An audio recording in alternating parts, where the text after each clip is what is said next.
в свое время по просьбе руководства республики и района Красного-Штукагра организовал свою агрофирму, где начали развивать сельское хозяйство на заброшенных землях.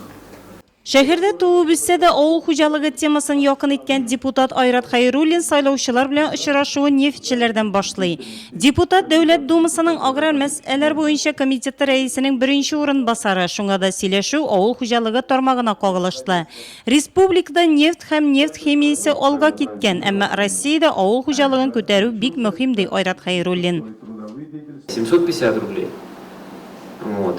Потому что стоимость ремонта дороже. Bu silashuv ise shahar temasına qo'g'ilishdi. Davlat Dumasının Trak kommunal xo'jalik bo'yicha komiteti raisi o'rinbosari Aleksandr Sidyakin bu ülkedagi boshqarilgan ishlar, qabul etilgan zakonlar haqida shaharning Trak kommunal shirkatlari raislari, shahar slujbasi yetakchilarini yetkazdi.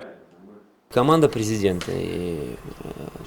Prezident komandasi Tatariston deputatlari bu yillar ishinde natijali ishladi. Biz federal zakonchalikka o'zgarishlar kiritdik. Modernizatsiyalovga federal byudjetdan o'qsha ko'chira oldik. Respublikadagi 18 ming yurtning 11 mingi kapital remontlandi. Ular butunlay yangi tasvir oldi. Yangi fasadlar, yangi kommunikatsiyalar, yangi eshik ollari.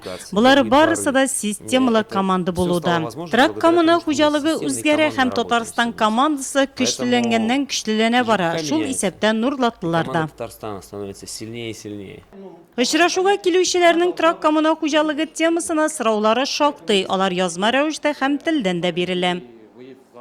Bizning xalqni jaqlov bo'yicha vaproslar bor edi, sirlarni jaqlov bo'yicha mana shu vaproslarni berdik. Nechta bo'lsa ulashak etish bo'yicha vaproslarni bergan edik. Bizning Aleksandr Yanovich bek javoblarni berdi. Şanışlı cevaplar berdi. Mana bizning adira ko'rqatirgan vaproslar bor edi. Kapремонт жиылган акчалар региональный операторга кетип Мәскәүгә югалмас микән дип. Менә ул безгә бик җавап бирде. Ул ди Казанда кала диде, Казан распределяй итә диде. Безне шатландырды. Aldan aytib o'tilgan ikki tema bir төбә ostында shahar madaniyat saroyi sahnasidan yong'irey. Zalda rayonning turli tarmoqlarida ishlovchilar, deputatlar o'z chiqishlarida respublika qo'zanishlarini tilga oldilar. Tatariston barliq federal programmalarda qatnasha, shunga ko'ra da respublikamiz ishonchli odamlar bilan olg'a atlay. Davlat Dumasining agrar masalalar bo'yicha komiteti raisining birinchi o'rinbosari Ayrat Xayrullin turmush darajasi ovul yerinde de shaharnikidan kim bo'lmasqa tegish deb sanay. Соңгы 5 елда biz 3 мәртәбәгә, 2,5 мәртәбәгә күтәрә алдык хөкүмәтнең поддержкасын авыл хуҗалыгына.